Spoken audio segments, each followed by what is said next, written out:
Have you ever stopped and listened to the words that come out of your mouth every single day?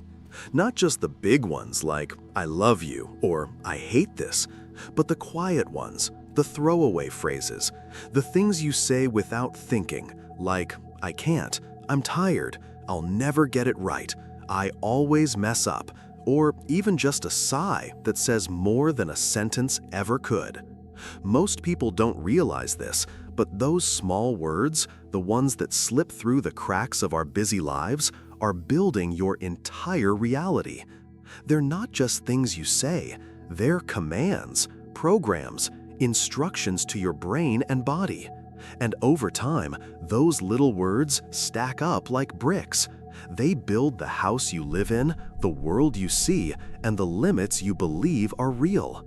If you've ever felt stuck, like your life is just looping through the same patterns, that might not be because you're lazy or unlucky or not good enough. It might be because of the language you've been speaking. And here's the kicker: it's not even your fault. You were taught to speak this way. From the moment you were born, you've been absorbing words like a sponge, hearing the fears of your parents, the doubts in your teachers' voices, the limiting beliefs baked into the culture around you. You learned that money doesn't grow on trees, that life's not fair, that people like us don't get ahead. And those phrases didn't just enter your ears, they entered your nervous system. They became part of your script, and you've been acting it out ever since, not even knowing that the play you're stuck in is running on dialogue you didn't even choose. But what if you could choose? What if the words you speak aren't just sounds, but spells? What if the way you describe your world is actually shaping it, twisting the lens you see through, carving out what you think is possible, and even blocking the very things you say you want?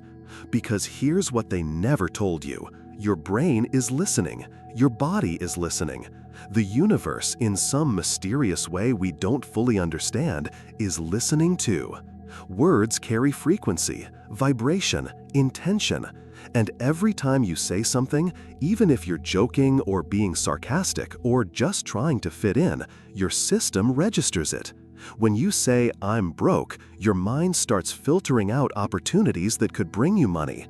When you say, I can't do this, your muscles tighten, your breath shortens, and your focus narrows. You shift from possibility to paralysis in one sentence flat. But when you say, I've got this, even if you don't fully believe it yet, something changes. You stand a little taller, you breathe a little deeper, you make eye contact with life.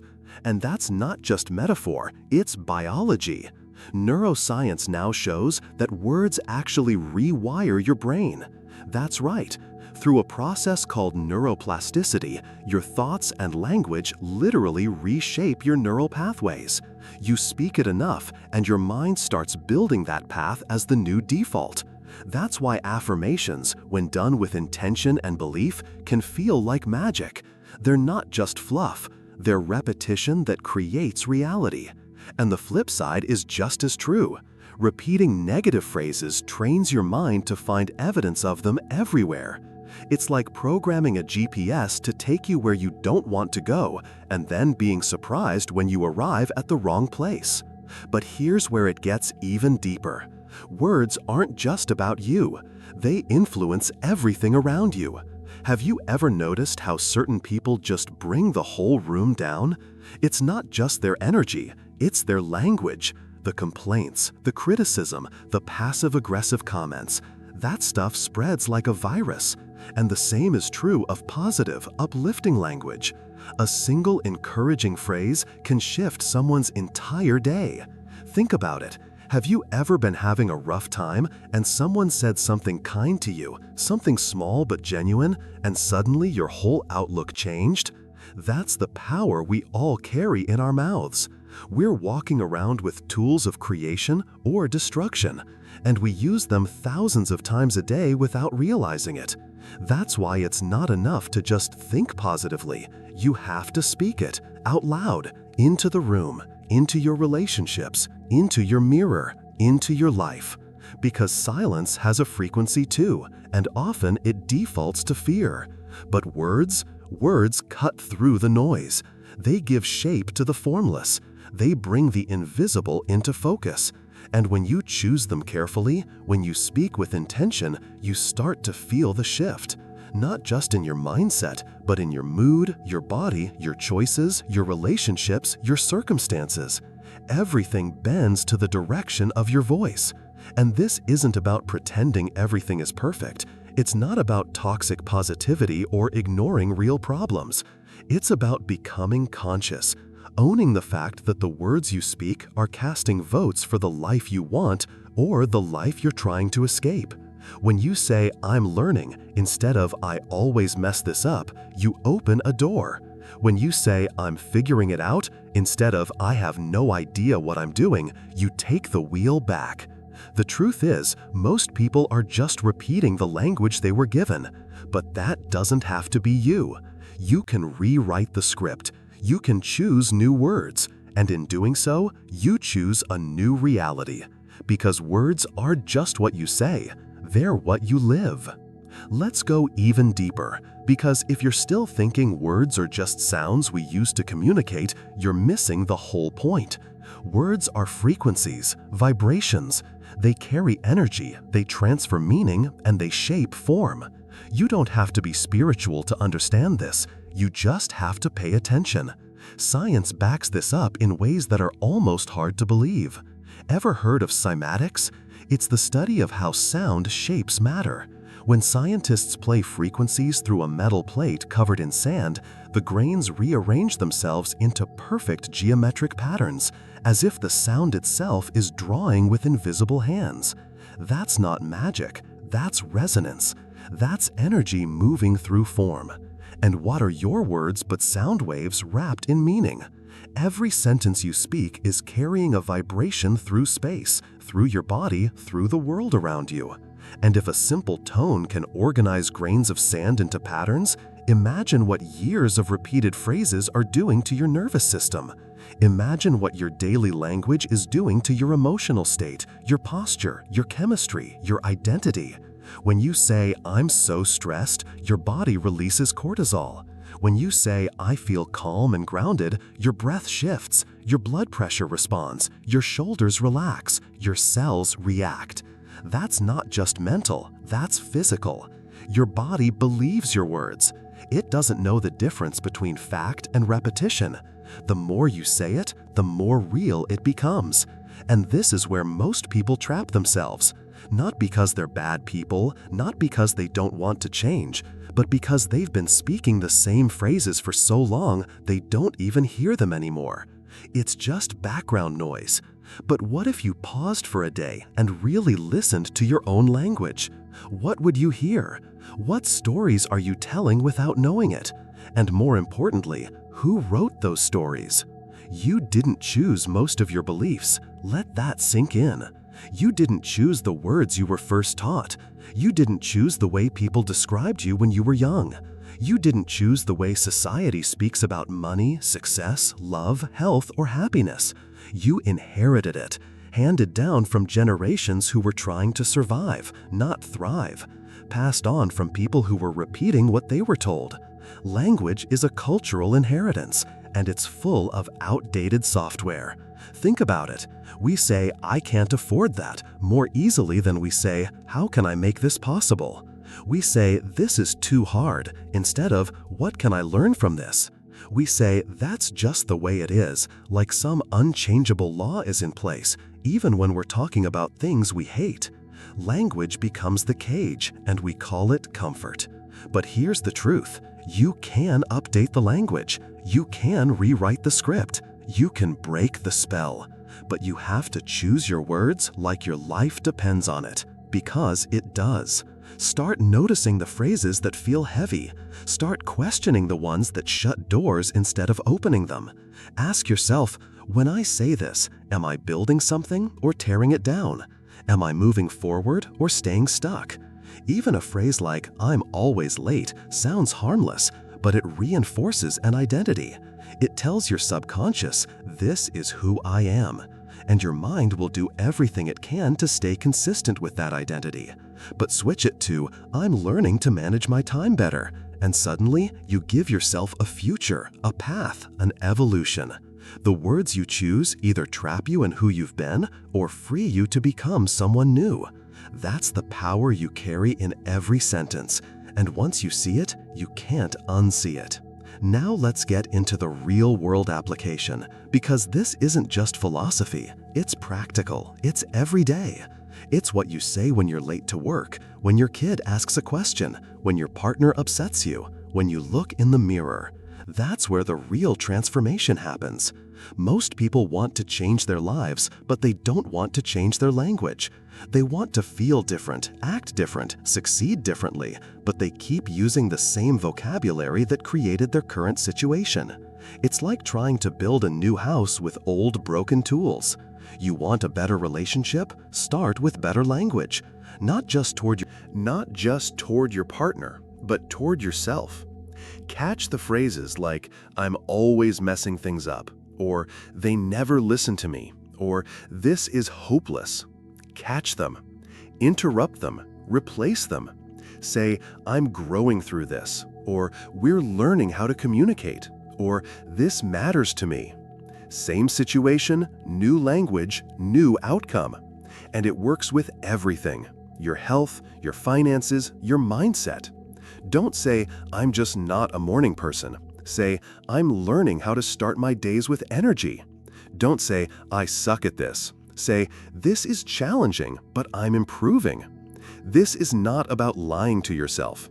It's about aligning your words with the reality you want to create. Because if you keep speaking from your past, you'll keep repeating your past. If you want to live in the future you dream of, you've got to speak from it. Talk like it's already part of your life. Not fake it, but align with it. Feel the frequency of your words. Let them be rooted in truth, in growth, in potential. Speak as if your words are the seeds and your life is the garden, because it is. Every word you say plants something. What are you growing? And if this feels overwhelming, that's okay. Changing the way you speak doesn't happen in a day. You've been practicing your old language for years. So give yourself space. Be kind. Start with awareness. Just listen. Write down the phrases you hear yourself say on autopilot. The little ones. The ones that don't seem to matter. Because those are the ones that matter most. They're the ones slipping through the cracks and shaping your reality in silence. Once you notice them, you take their power back. You don't have to be perfect. You just have to be intentional. Replace one phrase a day. Catch one lie a week. Speak one truth every morning. Build that muscle slowly, and over time, you'll notice the shift. Your body will feel different. Your choices will look different. Your relationships will respond differently. Because you're no longer repeating the old programming. You're writing your own code. And here's something powerful. The more you use words that align with your growth, the more your environment starts to shift. People will start responding to you differently. You'll attract new situations, new clarity, new momentum. That's not woo-woo. That's the ripple effect. That's what happens when you change your input. The output changes too. It's like tuning a radio. If your language is tuned to self-doubt, you'll receive static, miscommunication, missed chances. But when your words tune into growth, strength, and truth, you receive clarity, synchronicity, movement. And this is why your words aren't just expressions. They're blueprints. They're magnetic fields. They're instructions to your reality. And every time you speak, you're either reinforcing the old world or giving birth to a new one. Now here's where it all comes full circle. Because it's not just about changing your words to sound better or to look more positive to the world. It's not about putting on some spiritual mask and pretending life is perfect. This is about truth, real truth. It's about waking up to the idea that you've always had the steering wheel in your hands, but nobody taught you how to drive. You were given language, but not shown how powerful it was. You were taught to speak, but not how your speech builds the walls or windows of your life. That ends here. The truth is, every time you say something, you're either casting a spell that limits you or planting a seed that grows something new. And when you stop, pause, and actually listen to what's coming out of your mouth, you'll begin to hear the blueprint of your beliefs. Because language doesn't lie, it reveals. It reveals your deepest fears, your hidden limitations, your unspoken dreams. Most people talk like they've already accepted defeat. I'll never afford that. People like me don't get those breaks. I'm not lucky like them. It is what it is. These aren't just phrases, they're resignations, quiet surrender, mental contracts that keep your world small. But the crazy part is, the minute you stop repeating those old patterns out loud, they start to lose their grip. The minute you start choosing new words, even if they feel awkward or unfamiliar, your world starts to open again. Your reality doesn't change overnight, but the tone of your life does. You shift from victim to creator, from prisoner to participant. You begin to speak your life into being, deliberately, carefully, fully awake. Let's get honest about something though. This kind of shift takes courage. It's easier to keep talking the way everyone else does, to blend in, to repeat the old scripts, to say what's expected. People might even roll their eyes when you start changing your language. You might say, "I'm becoming more mindful," and someone will joke that you've joined a cult. You might say, "I'm learning to trust life again," and someone will tell you to get real. That's okay. Let them laugh. You're not doing this for them. You're doing it for you, for the future you're building, for the mind you're cleaning out, for the child version of you that believed they were stuck forever. That child is still in there, waiting to hear something new, waiting for you to speak words of freedom, not fear. And you owe them that. You owe yourself that. This isn't some fluffy self-help advice. This is the architecture of your inner world. You can't live a bold, empowered, visionary life while speaking words soaked in self-doubt. It's like trying to fly with chains on your tongue. You have to liberate your language if you want to liberate your life. That means catching yourself in the middle of an old phrase and saying, "Wait, that's not mine anymore." That means replacing "I can't do this" with "I'm figuring it out." Not because it's a cute phrase, but because it tells your nervous system something new. It sends a new signal, and over time, your mind starts to follow that lead. Your confidence grows, your decisions shift. You start to feel what freedom actually sounds like, and it's not loud, it's steady, it's clear. It's you finally using your voice to tell the truth of who you are and who you're becoming. Let me leave you with this.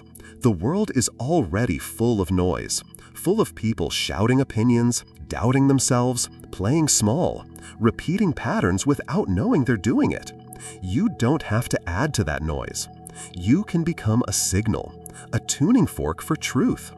Your words can become a quiet revolution, not by preaching, not by convincing others, but by simply being intentional, saying what you mean, meaning what you say, speaking from a place that's real, alive, and aligned. That's the revolution. It starts in whispers, in phrases like, "I am worthy," "I am ready," "I am becoming." And yes, it will feel unfamiliar at first. You may even want to quit. You'll miss the comfort of old phrases. But stay with it. Keep going. Let your voice evolve with you. Let your language reflect your transformation. And if no one else around you understands yet, that's okay. You're not here to be understood. You're here to be real, to be intentional, to live wide awake. And now that you know your words create your world, the only question left is, what are you going to say next? Will you repeat the same tired lines? Or will you begin right now to speak a new future into motion? Every moment is a choice. Every word is a doorway. And right now, you are standing at the threshold. The life you want is listening. Speak it, claim it, live it. Your voice is the key. Turn it.